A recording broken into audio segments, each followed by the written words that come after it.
Hey guys, welcome to Musty Classes 2.0. If you are new, please hit that bell icon and subscribe. Don't forget to smash that like button and write your opinion in the comment section down below. Hope you enjoy the video और इस class में सीखेंगे और मस्ती करेंगे। और कह रहा है आप लोग घबराइएगा मत, कोई टेंशन मत लीजिए। कहीं पर भी झगड़ा झंझट कोई भी मारा पीटी हो तो हमको जरूर वहाँ पे बुलाइएगा। और उस पड़ोसी को लगा कि ये हमारा क्या करेगा, मदद करेगा, बॉडी बिल्डर है, आएगा हमारी तरफ से लड़ेगा। बोला क्यों, आप हमारा मदद करेंगे? कह रहा है नहीं, हमको झगड़ा झंझट देखने में बहुत मजा आता है। समझ आया? उसी प्रकार फ्रांस में क्रांति होगा और हम लोग उसका क्या करेंगे, इंजॉय करेंगे, ना कि हम जाके उस क्रांति को छुड़ाएंगे और उसका क्या करेंगे। महारानी जब निकलती है बाहर तो 17 को झमेला रहता है, पूरा मोहल्ला साफ करवाएगी, वहाँ पे फूल बिछवाएगी, 52 गज का समियाना पहनेगी, पीछे लसरात चलेगा। समझ आया? अजीब अजीब खाना निकालेगी सब, 52 गज का समियाना तो पहन के। उसके बाद से जब निकली तो पीछे जितने भूखे नंगे किसान थे सब दौड़ने लगे। समझ में आया? और रोटी दो का नारा लगा रहे थे, बोले थे हमको रोटी चाहिए। धार्मिक लोगों को जब तक आप धर्म में रखिएगा बढ़िया काम करेंगे, और धर्म से निकाल के कहीं लेकर घुसिएगा, चौपट करना फिक्स है। क्योंकि ये थोड़ा सा डोमिनेटिंग नेचर के रहते हैं। इनको लगता है कि सब लोग हमारे सामने झुके, चाहे वो नेता रहे चाहे कहीं का प्रधानमंत्री रहे, हमारे सामने सब कोई झुकेगा। क्या हम क्या है, बाबा है, इसीलिए पढ़ लिख कर क्या बनना है, बाबा बनना है। तो यहाँ पे लुई सोलावा और मेरी अंतोनियत को गिलोटीन पे चढ़ा के और उसका सर क्या कर दी, उसके शरीर से अलग कर दी और लेकर बोली देखो लुई सोलावा मारा गया। समझ आया? उसकी पत्नी मेरी अंतोनियत मारी गई। अब हम लोग क्या है, स्वतंत्र हैं। समझ आया? इसे इतिहास में चुड़ैलों का धावा कहा जाता है। ये हम नहीं कह रहे हैं, ना हम इतिहास लिखे हैं ना हम उस समय थे। जय हिंद। यूरोप में पहला आपका चैप्टर है यूरोप में राष्ट्रवाद। क्या नाम है? यूरोप में राष्ट्रवाद। यूरोप में राष्ट्रवाद का मतलब क्या होता है? अपने देश के प्रति सोचना। अपने देश के प्रति सोचना ही क्या कहलाता है, राष्ट्रवाद। अपने देश के प्रति कौन चीज़ सोचना, अच्छा सोचना या बुरा सोचना? अच्छा सोचना कि हमारे देश का विकास कैसे हो, हमारा देश बहुत अधिक मात्रा में तरक्की कैसे करे, हमारे देश अपने दुश्मनों से कैसे आगे निकले, हमारे देश अपने दुश्मनों से कैसे जीत जाए, हमारे देश में अगर कहीं लड़ाई हो रहा है तो हमारा देश कैसे उसमें आगे रहे।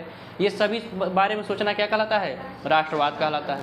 और जो व्यक्ति ये सब सोचता है उसे क्या कहते हैं, राष्ट्रवादी कहते हैं। क्या कहते हैं, राष्ट्रवादी कहते हैं। तो हम लोग क्या पढ़ने वाले हैं, यूरोप में राष्ट्रवाद। क्या पढ़ रहे हैं, यूरोप में राष्ट्रवाद। अभी पूछिए कि सर जी फ्रांस में क्रांति होगा तो हम लोग क्या करेंगे? फ्रांस में क्रांति होगा तो हम लोग उसका एंजॉय करेंगे। क्या करेंगे, एंजॉय करेंगे। एक बहुत नया कोई पड़ोसी आया था। कौन आया था, पड़ोसी आया था। तो उस पड़ोसी के बगल में एक बॉडी बिल्डर था। कौन था, बॉडी बिल्डर। तो जैसे मोहल्ला हो गया तो मोहल्ला में नया क्या आए थे, पड़ोसी आए थे, और उसके अगल बगल में कौन आता है, एक बॉडी बिल्डर। जब देखा नया पड़ोसी आया है तो बॉडी बिल्डर उसके घर पे गया और कह रहा है आप लोग घबराइएगा मत, कोई टेंशन मत लीजिए। कहीं पर भी झगड़ा झंझट कोई भी मारा पीटी हो तो हमको जरूर वहाँ पे बुलाइएगा। और उस पड़ोसी को लगा कि ये हमारा क्या करेगा, मदद करेगा, बॉडी बिल्डर है, आएगा हमारी तरफ से लड़ेगा। बोला क्यों, आप हमारा मदद करेंगे? कह रहा है नहीं, हमको झगड़ा झंझट देखने में बहुत मज़ा आता है। समझ आया? उसी प्रकार फ्रांस में क्रांति होगा और हम लोग उसका क्या करेंगे, इंजॉय करेंगे, ना कि हम जाके उस क्रांति को छुड़ाएंगे और उसका क्या करेंगे। जो हो गया वो हो गया है, अब उसमें हम छुड़ाने थोड़ी जाएंगे उसको। हम बीता हुआ घटना पढ़ रहे हैं, ना कि आने वाला घटना पढ़ रहे हैं जिसको हम बदल सके। समझ में आया?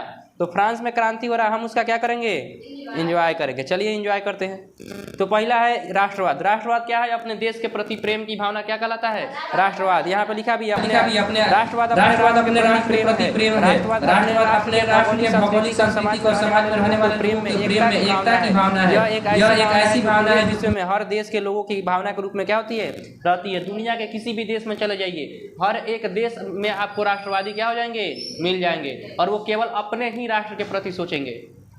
समझ में आया? जैसे भारत में, क्या आप भारत के बारे में सोचते हैं या अन्य देश के बारे में सोचते हैं? भारत के बारे में। दूसरा देश भाड़ में जाए उससे हमको क्या करना है, हमारा देश आगे रहना चाहिए। समझ में आया? तो भारतीयों के अंदर भी क्या है, राष्ट्रवाद। तो राष्ट्रवाद क्या है, तो राष्ट्रवाद कह रहा है अपने राष्ट्र के प्रति प्रेम है। राष्ट्रवाद अपने राष्ट्र के भौगोलिक सांस्कृतिक और समाज में रहने वाले लोगों की क्या है, एकता की भावना है। यह एक ऐसी भावना है जो पूरे विश्व के देश में हर एक व्यक्ति के रूप में क्या होता है, रहता है। आप देश में किसी भी देश में चले जाइए, जैसे पाकिस्तान में चले जाइए, आतंकवादियों का, वो सब केवल अपने देश सोचता भी नहीं है बकरूर सब। उस सबको अदर देश में अगर बम फोड़ने का मौका मिले तो अदर देश में फोड़ेगा, और नहीं तो अपना ही देश में लुंगी में बम मांग के घूमने लगेगा, कहीं जाकर भड़का देगा। है। तो ये देश के किसी भी कोने में चले जाइए, हर देश के नागरिकों में क्या भरा रहता है, राष्ट्रवाद की भावना भरा रहता है। और वो राष्ट्रवाद का भावना अपने देश के प्रति क्या करता है, सोचने में मदद करता है। अच्छा एक बात बताइए, क्या राष्ट्रवाद की भावना सही है या गलत है? दोनों है। अगर आप अपने राष्ट्र के बारे में सोच रहे हैं तो सही है, लेकिन इसको अब एक्सट्रीम लेवल पे लेकर चले जाइए कि हमारे देश का नागरिक मरे या जिए लेकिन हमारा राष्ट्र आगे रहना चाहिए, ये क्या हो जाएगा, गलत हो जाएगा। तो कब यहीं में अभी इसी चैप्टर में आप देखिएगा कि राष्ट्रवाद का भावना कहीं कहीं क्या लिया है, गलत रूप भी ले लिया है, मतलब पूरा एक्सट्रीम रूप ले लिया। हमारे देश का नागरिक जिए चाहे मरे, अब जैसे मोदी जी क्या करें कि पाकिस्तान और चाइना से एक साथ युद्ध लड़ जाए, ठीक है, वो अलग बात है कि इंडिया जीतेगा ही जीतेगा, लेकिन बताइए उसमें भारत के नागरिकों का उसमें कुछ अहित होगा कि नहीं होगा, होगा ही होगा। उधर से भी कुछ बम गोला गिराए जाएंगे, इधर से भी गिराए जाएंगे, थोड़ा बहुत अहित होगा, चलेगा। लेकिन अब मोदी जी ये सोचे कि हमारे देश का नागरिक जिए चाहे मरे लेकिन हमको युद्ध जीतना है, देश चाहे किधर हो जाए, देश का नागरिक किधर हो जाए लेकिन हमको युद्ध जीतना है, तो ये गलत हो जाएगा कि नहीं हो जाएगा, हो जाएगा। तो राष्ट्रवाद की भावना जब एक्सट्रीम लेवल पर पहुंच जाता है तो क्या हो जाता है, गलत हो जाता है। समझ में आया? लेकिन राष्ट्रवाद की भावना क्या है, बहुत ही अच्छा है, बहुत ही इसको क्या माना जाता है, सही माना जाता है। भाई अपने देश के बारे में सोचना गलत कहाँ से हो जाएगा, सब कोई अपने देश के बारे में सोचता है सिवाय आतंकवादी और पाकिस्तानियों की। समझ में आया? चलिए आप देखिए, तो बोला इसका विकास कहाँ से हुआ था, 19वीं शताब्दी में यूरोप से हुआ था। कहाँ से हुआ था, यूरोप में हुआ था। और यूरोप में क्या हुआ था, क्रांति हुआ था। और ये क्रांति कहाँ पे हुआ था, फ्रांस में हुआ था। कहाँ पे हुआ था, फ्रांस में हुआ था। अब राष्ट्रवाद का कौन सी कहते हैं, अपने देश के प्रति प्रेम की भावना और विकास, सोच और लगाव और की भावना और विकास करता है, उसे क्या कहते हैं, राष्ट्रवाद। और ऐसा व्यक्ति जिसके अंदर ये भावना पनपती है उसे राष्ट्रवादी कहते हैं। कोई दिक्कत है इसमें नहीं। अब चलिए चलते हैं हम लोग, क्या यूरोप में होती है कौन सी क्रांति, 1789 की क्रांति। कौन सी क्रांति, 1789 की क्रांति यूरोप में होती है। ये 1789 का जो क्रांति है ये राष्ट्रवाद का ही क्या है, एक नमूना है। समझ में आया? उसी का एक ट्रेलर है, क्या है, ट्रेलर है। चलिए देखते हैं कैसे ही क्रांति हो गया। इसमें एक राजा रहता था जिसका नाम था लुई 16वां। उस समय राजा का नाम क्या था, लुई 16वां। कौन था, लुई 16वां। यहाँ पे एक राजा है, राजा का नाम क्या है, लुई 16वां। तो फ्रांस में क्रांति जब हो रहा था तो वहाँ राजा का नाम क्या था, लुई 16वां। समझ में आया? ये लुई 16वां महानिरंकुश शासक था। इसको कोई मतलब नहीं था हमारा जनता कहाँ पे है, कहाँ नहीं है, क्या कर रही है। इसको अपने से मतलब था और अपने परिवार से मतलब था। ये 1789 में फ्रांस के राजा कौन था, लुई 16वां। बुर्बो वंश का राजवंश था। किस राजवंश का था, बुर्बो राजवंश का था। राजवंश समझते हैं ना, जो पीढ़ी दर पीढ़ी, जैसे राम जी किस कुल के थे, रघुकुल के थे। समझ में आया? उसी प्रकार जैसे मोदी जी, समझ में आया, कौन कुल के हैं, अपने मोदी वंश के हैं। समझ में आया? उसी प्रकार ये किस वंश का था, बुर्बो राजवंश का था। समझ में आया? जैसे ज्योतिरादित्य सिंधिया किस वंश के हैं, सिंधिया वंश के हैं। समझ में आया? मराठा अपने मराठा वंश साम्राज्य के थे। तो उसी प्रकार ये किस राजवंश का था, बुर्बो राजवंश का था। समझ में आया? किस वंश का था, बुर्बो राजवंश का था। तो लुई 16वां 1789 में फ्रांस में क्या कर रहा था, शासन कर रहा था, और महानिरंकुश शासक। और इसी प्रकार इसका पत्नी भी थी, वो एकरों से ज़्यादा लोल थी। समझ में आया? और देखिए महारानी सब का तो अलग ट्रीटिमा रहता है, निकलती थी सब क्या करने के लिए, वो देशाटन में निकलती है सब। समझ में आया? अब देखिए महारानी जब निकलती है बाहर तो 17 को झमेला रहता है, पूरा मोहल्ला साफ करवाएगी, वहाँ पे फूल बिछवाएगी, 52 गज का समियाना पहनेगी, पीछे लसरात चलेगा। समझ में आया? अजीब अजीब खाना निकालेगी सब, 52 गज का समियाना तो पहन के। उसके बाद से जब निकली तो पीछे जितने भूखे नंगे किसान थे सब दौड़ने लगे। समझ में आया? और रोटी दो का नारा लगा रहे थे, बोले थे हमको रोटी चाहिए। तो बोली क्या कह रहा है, इस नौकरों सब पूछी कि ये सबको क्या है, तो रोटी मांग रहा है, तो रोटी मांग रहा है, तो कोई तो केक खा ले। समझ आए? मतलब इतना लोल है, इसको लगा जैसा नहीं आदमी शौक है, आदमी नहीं कहता कि आज लिट्टी चोखा खाने का मन कर रहा है, लग रहा है मतलब इस सबको रोटी खाने का मन कर रहा होगा। अरे भाई वो सब भूखा किसान है, उस सबको रोटी नसीब नहीं हो रहा है, तो केक कहाँ से खाएगा। तो इसको लगा कि उस सबके घर में रोटी वाले केक क्या होगा, ऑलरेडी होगा, इसको रोटी खाने का मन कर रहा है, इतना बकलोल थी। समझ में आया? मेरी अंतोनियत, क्या नाम था उसका, मेरी अंतोनियत। अरे अंतोलिया कहा जाता है इसको, हाँ मेरी अंतोनियत या अंतोलिया। तो लुई 16वां की पत्नी का नाम क्या था, मेरी अंतोनियत। अब देखिए ये लुई 16वां का किया था, यहाँ पूरा जो देश था, पूरा फ्रांस था, फ्रांस में क्या ला दिया था, जमींदारी यानी सामंती व्यवस्था ला दिया था। अब सामंती व्यवस्था क्या होता है, सामंती व्यवस्था में जो जमीन होता है, जमीन का मालिकाना किसके पास होना चाहिए, किसानों के पास, ताकि किसान जो मर्जी वो उसमें फसल बो सके, जैसा मर्जी वहाँ उत्पादन कर सके। लेकिन ये किसान मालिकाना हक किसको दे दिया था, सामंतों को यानी जमींदारों को दे दिया था। और टैक्स कौन वसूलते थे, जमींदार वसूलते थे। जमीन का मालिक कौन हो गए थे, जमींदार हो गए थे, यानी सामंत हो गए थे। और किसानों को कोई सुविधा ही नहीं देता था सब। समझ में आया। पूरा फसल वगैरह उत्पादन करेगा कौन? किसान, और लेकर कौन चल जाएगा? सामंत। अब उसके ऊपर निर्भर करता है कि उसको मिलेगा कि नहीं मिलेगा। तो इस तरह से 1789 में अब फिर बुद्धिजीवी लोगों ने क्या किया? आवाज़ उठाया कि तुम लोग यहाँ के नागरिक हो, तुम्हारा ये पितृ जमीन है, ये लुई सोलहवां कैसे ऐसा कर सकता है? समझ में आया। एक सब लोग बोले कि तुम लोग क्या करो, एकता बनाओ। क्या करो? एकता बनाओ। और एकता कैसे बनाएंगे? तो फ्रांस का एक ही झंडा होना चाहिए। कितना झंडा होना चाहिए? एक ही झंडा होना चाहिए। क्योंकि देखिए जैसे भारत है, तो भारत कितने टुकड़ों में अभी है? एक अखंड भारत। अभी हम लोग का अखंड भारत होने वाला है, टेंशन मत लीजिए। लेकिन भारत कितना देश है? एक देश है। लेकिन इसमें देखिएगा 28 राज्य से मिलकर ये भारत बना हुआ है और 8 केंद्र शासित प्रदेश है। समझ में आया। तो बताइए क्या भारत का 28 को झंडा है? नहीं, केवल एक ही झंडा है, नेशनल फ्लैग, जिसको हम 15 अगस्त और 26 जनवरी को लहराते हैं। बाकी हर समय हमारे दिलों में वो रहता है। ऐसा नहीं है कि केवल 26 जनवरी और 15 अगस्त को ही हमारे अंदर राष्ट्रवाद की भावना आती है। तो दिक्कत है। चलिए, तो क्या हुआ जो फ्रांस था, फ्रांस भी कई टुकड़ों में बटा हुआ था और सभी टुकड़ा का अलग अलग झंडा था। जैसे भारत में कितना राज्य है? 28 राज्य। 28 राज्य का कि हमारा अलग अलग झंडा रहेगा। कितना दूर की बात है।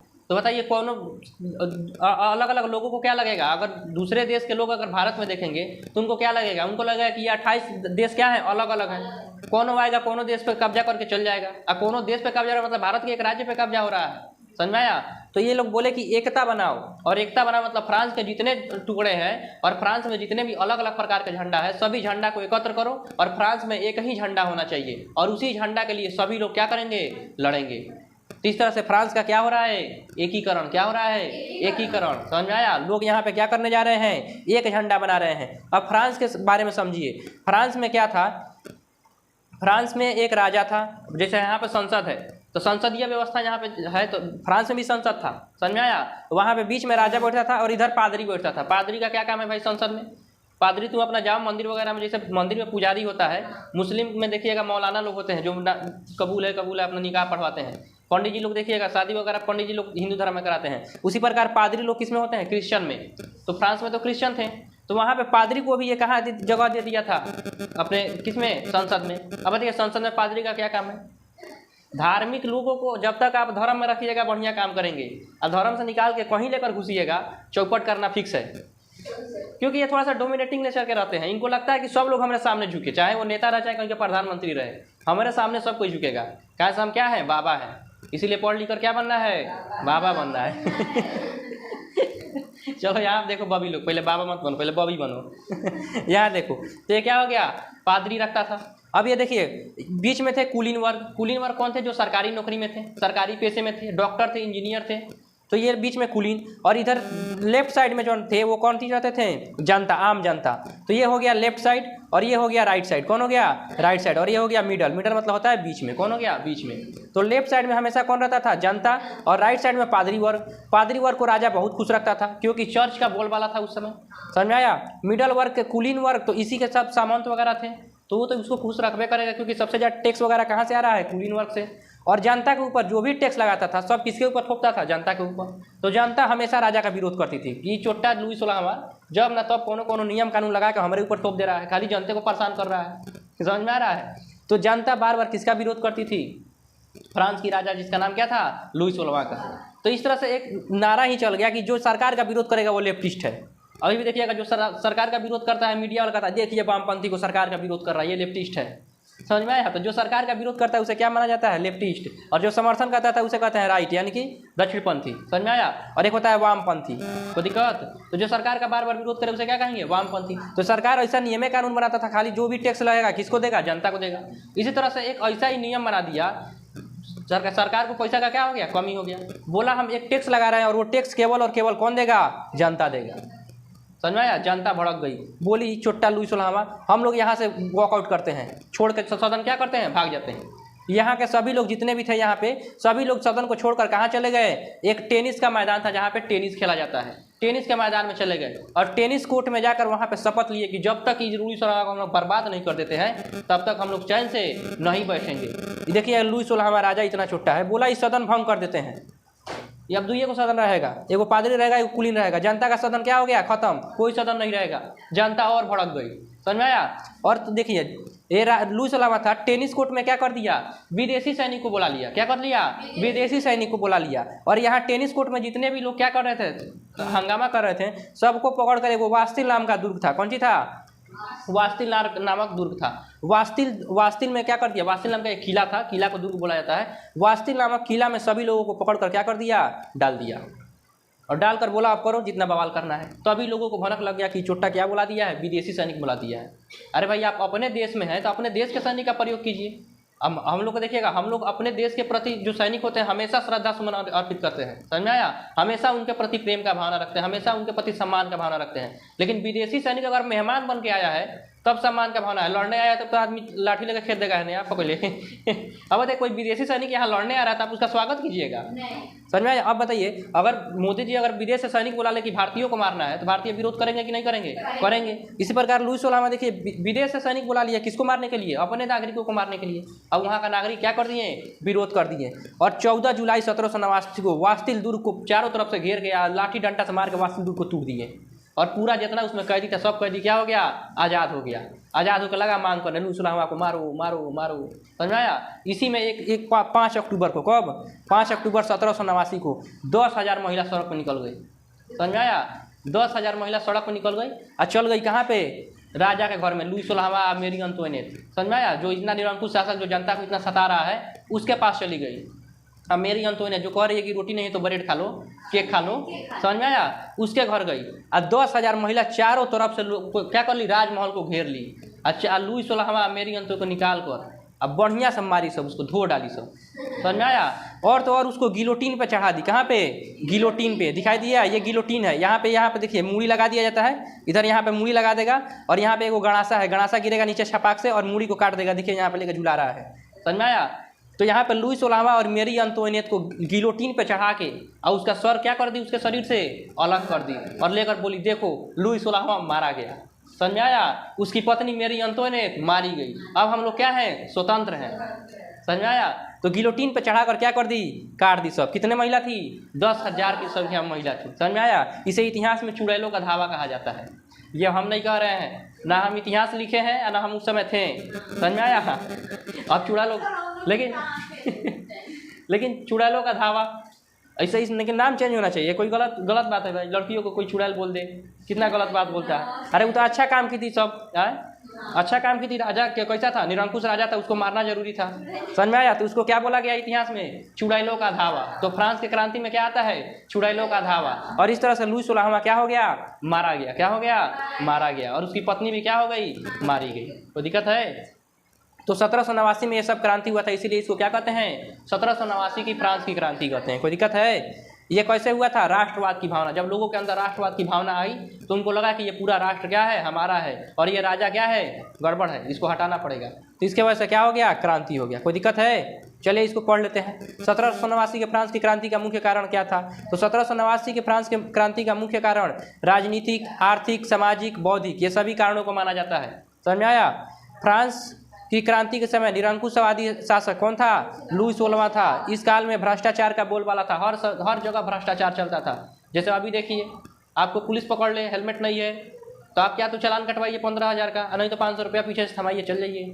समझ में आया। आपको लगता है कि सर गलत बोल रहे होंगे, सर ऐसा देख चुके हैं अपने आँख के सामने तब बोल रहे हैं, आप लोग भी देखे होइएगा, समझ में आया। या तो आप चालान कटवा लीजिए, नहीं तो 500 रुपये देकर निकल जाइए। तो 25,000 से अच्छा तो 500।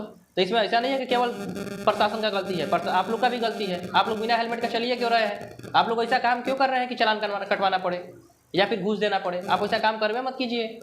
तो जनता जब तक घूस नहीं देगी, पुलिस का औकात है घूस मांग लेने का, नहीं। तो सबसे ज़्यादा जनता का यहाँ पे गलती है। और ये कैसे हटेगा, जब जनता शिक्षित होगा, जब उसको ये बात पता चलेगा कि पुलिस अपने लिए नहीं कर रही है कि हेलमेट पहन लो, पुलिस तुम्हारे लिए कर रही है। क्योंकि दिमाग में कोशिका का विभाजन नहीं होता है, दिमाग पे एक बार चोट लगेगा तो तुम मर जाओगे, जिंदा नहीं बचोगे। इसीलिए पुलिस बार बार क्या कहती है, हेलमेट पहनो, समझ में आया। सीट बेल्ट लगाओ, सीट बेल्ट लगाओगे तो उसमें तुम्हारा ही फायदा है, ना कि पुलिस वालों को कोई फायदा है। तो जब तक जनता ये नहीं समझेगी तब तक जनता पुलिस वालों को घूस देती रहेगी, और पुलिस वाला घूस क्या करेगा, लेता रहेगा। तो इसके लिए जनता को क्या करना पड़ेगा, शिक्षित करना पड़ेगा, तभी तो वो समझेगा। चलिए यहाँ देखिए, तो भ्रष्टाचार का बोलबाला था। सभी प्रदेशों की आर्थिक स्थिति क्या थी, खराब थी, जबकि पादरी एवं कुलीन वर्ग की स्थिति क्या थी, अच्छी थी। क्योंकि इनके ऊपर टैक्स क्या होता था, नहीं लगता था। अभी आपको बताए थे, एक तरफ पादरी और बीच में कुलीन वर्ग, और इधर लेफ्ट साइड में कौन थे, जनता था, समझ में। और टैक्स किसके ऊपर लगता था, जनता के ऊपर। तो स्थिति किसका खराब होगा, जनता का खराब होगा। तो दिक्कत है। तो कुलीन वर्ग की स्थिति क्या थी, अच्छी नहीं थी। इस क्रांति के मार्ग को वाल्टेयर और रूसो ने क्या किया था, और मोंटेस्क्यू ने क्या किया था, आगे बढ़ाया था। रूसो एक दार्शनिक था, समझ में आया। वही राष्ट्रवाद की भावना लोगों के अंदर क्या हुआ, भरा। तो ये तीन लोग थे, वाल्टेयर, रूसो और मोंटेस्क्यू, ये तीनों लोग क्या किए, इसको आगे बढ़ाए और क्रांति करा के और लुई 16वां को क्या कर दिए, गद्दी से हटवा दिए, यानी मरवा दिए। अब 1789 के क्रांति के बाद किए गए मुख्य कार्य कौन कौन है, कौन कौन सा मुख्य कार्य किया गया 1789 की क्रांति के बाद? तो चलिए देखते हैं कौन कौन सा। बहुत सारे क्या हुए, सकारात्मक कार्य होगा या नकारात्मक? सकारात्मक, क्योंकि जो निरंकुश राजा था वो क्या हो गया, मर गया, हट गया। तो अब कार्य टोटल कैसा होगा, सकारात्मक कार्य होने वाला है। तो चलिए देखते हैं यहाँ पर सकारात्मक काम क्या क्या होगा। बोला नेशनल असेंबली की स्थापना की गई। जो नेशनल असेंबली को वो बोला था कि हम भंग कर दे रहे हैं, जनता का सदन नहीं रहेगा, जिधर जाना है जाओ, दुइये को सदन रहेगा, उसका दोबारा से क्या किया गया, स्थापना किया गया। बोला यहाँ पे जनता का भी उतना ही भागीदारी है, बाकी सभी लोग का जितना भागीदारी है, समझ में आया। नया संविधान बनाया गया। बोला जितना पुराना संविधान था भ्रष्टाचार वाला सबको खत्म करो, समझ में आया। नया संविधान बनाओ, सभी को क्या करो, समान अधिकार दो। ऐसा नहीं है कि केवल जनता पे टैक्स लगेगा, पादरी और कुलीन वर्ग पे टैक्स नहीं लगेगा, सभी पे समान रूप से टैक्स लगेगा, समझ में आया। तो सभी को समान अधिकार दिया गया। सामंती व्यवस्था को समाप्त कर दिया गया कि जमीन का मालिक कौन रहेगा, किसान रहेगा, ना कि कोई अन्य व्यक्ति रहेगा। आयात निर्यात कर को क्या कर दिया गया, समाप्त कर दिया गया, क्योंकि आपको बताया है कि फ्रांस कई टुकड़ों में बटा हुआ था और एक जगह से दूसरों जगह तक जाते तो बीचवा में सीमा शुल्क लगता है, समझ में आया। अगर अभी आप यहाँ इंडिया से नेपाल घूमने जाते हैं और कोई सामान लेकर जाते हैं तो बीच में देखिएगा सीमा शुल्क लेता है कि आप दूसरे देश से हमारे देश में आ रहे हैं तो क्या लग रहा है, सीमा शुल्क लगेगा। लेकिन वही बताइए अगर बिहार से उत्तर प्रदेश में जाएंगे तो क्या सीमा शुल्क लगेगा, नहीं, ये कहीं देश है। तो एक ही देश में अलग अलग राज्य में घूमेंगे तो सीमा शुल्क नहीं लगेगा। तो फ्रांस बहुत राज्यों में क्या हुआ था, बटा हुआ था। लेकिन चूंकि अब एक हो गया है, फ्रांस का एक झंडा हो गया है, लुई 16वां हट गया तो फ्रांस क्या हो गया, एक हो गया। तो यहाँ आयात और निर्यात कर को क्या कर दिया गया, समाप्त कर दिया गया। आयात मतलब होता है लाने वाला कर और निर्यात मतलब होता है भेजने वाला कर। कोई दिक्कत? तो ये हो गया आयात निर्यात। नाप तौल की पद्धति को समान रूप से क्या कर दिया गया, अपनाया गया। नाप तौल की पद्धति को क्या कर दिया गया, समान कर दिया गया। तो पता चला कहीं का बटखरा 1 किलो बराबर इधर आ जाता था, 2 किलो के बराबर होता था। अलग अलग बटखरा सब रखता था, कहता था हमारे यहाँ यही चलता है समझ में आया। तो अलग अलग बटखरा को क्या कर दिया गया, एक समान कर दिया गया, समझ में आया। चाहे फ्रांस की आप एक कोना में 1 किलो तौलवाइए, चाहे दूसरे कोना में 1 किलो तौलवाइए, दोनों का वजन क्या रहेगा, सेम रहेगा, समझ में आया। तो समान पद्धति अपनाया गया। फ्रेंच को राष्ट्रभाषा का दर्जा दे दिया गया। बोला कि अब जो फ्रेंच भाषा है वही हमारा क्या है, राष्ट्रीय भाषा। जैसे भारत का राष्ट्रभाषा क्या है, हिंदी। कौन है, हिंदी। अपना एक अलग राष्ट्रगान बनाया गया। जिस तरह से भारत में अपना राष्ट्रगान है, जन गण मन अधिनायक जय है भारत भाग्य विधाता, उसी प्रकार यहाँ पर भी फ्रांस में अपना कोई क्या किया गया होगा, राष्ट्रगान बनाया गया होगा, समझ में आया। कोई दिक्कत है, आगे बढ़ें। चलिए अब बोला सामंतवाद क्या है, तो आपको बता चुके हैं। वैसी शासन प्रणाली जिसमें सामंतों और जमींदारों को किसानों से ज़्यादा क्या कर दिया जाए, अधिकार दे दिया जाए, क्या कहलाएगा, सामंतवाद। मध्यम वर्ग से आप क्या समझते हैं, समाज में रहने वाले वैसे लोग जिनका जीवन निर्वाह छोटे छोटे व्यापार और नौकरियों के माध्यम से होता है, उसे क्या कहेंगे, मध्यम वर्ग कहेंगे। कोई दिक्कत हो, इसमें कोई दिक्कत है, सब बता चुके हैं। इसमें सर्वहारा वर्ग, नामे से सर्व मतलब होता है सभी जगह से हारा हुआ व्यक्ति क्या कहलाता है, सर्वहारा वर्ग में आएगा, जो सभी वो जगह से हारा हुआ है। इसमें कौन आएंगे, गरीब, किसान और मजदूर आएंगे। तो गरीब और किसान मजदूर किस में आते हैं, सर्वहारा वर्ग में आते हैं। साम्राज्यवाद क्या है, जब कोई बड़ा देश किसी छोटे देश पर जबरदस्ती कब्जा कर ले तो उसे क्या कहेंगे, साम्राज्यवाद कहेंगे। कोई दिक्कत है, सब इसमें लिखा हुआ है, आप लोग इसको पढ़ लीजिएगा, आपको PDF भेज दिया जाएगा। कोई दिक्कत है।